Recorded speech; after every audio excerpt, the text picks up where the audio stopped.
කෙල්ලෙක් නිසා, කොල්ලෙක් නිසා ඔයාගේ හිත පීඩාවටපත් වෙලා නම් ඔයත් සුවඳ මල් ටිකක් අරන් එන්න. ඔයාටත් ඔයාගේ නරක වැඩ අතහැර ගන්න අමාරු නම් ඔයත් සුවඳ මල් ටිකක් අරන් එන්න.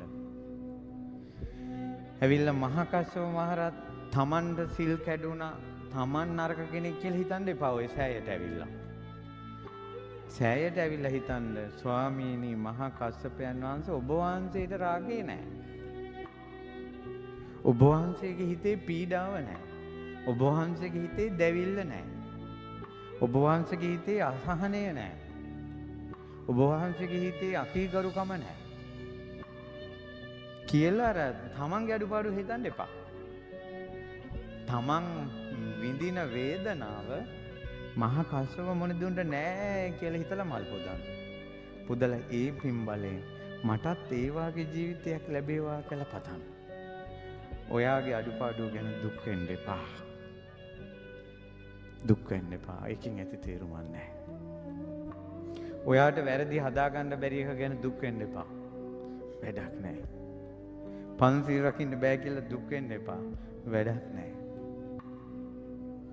ඔයා හිතන්න රහතන් වහන්සේට මේක පුළුවන් කියලා. පුළුවන් කියලා හිත හිතා වඳින්න.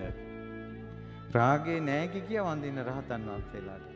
එතකොට අපිට එන රාග ගින්නත් එක්ක අපිට පුදුම හිතෙනවා බුදුරජාණන් වහන්සේ ගැන. පුදුම හිතෙනවා රහතන් වහන්සේලා ගැන. කාලයක් යනකොට අර අරහත් ගුණේ රශ්මිය Tamanට වදිනවා. අරහත් ගුණේ රශ්මිය Tamanට වදිනවා.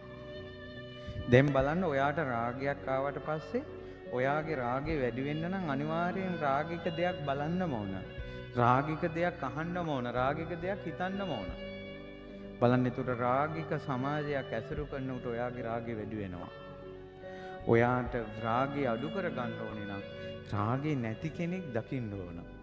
රාගේ නැති කෙනෙක් ගැන අහන්න ඕන. රාගේ නැති කෙනෙක් ගැන හිතන්න ඕන. රාගේ නැති කෙනෙකුට වඳින්න ඕන. එතකොට ඔයාගේ රාගය අඩු වෙනවා. ඒක ලෝක ස්වභාවයක්.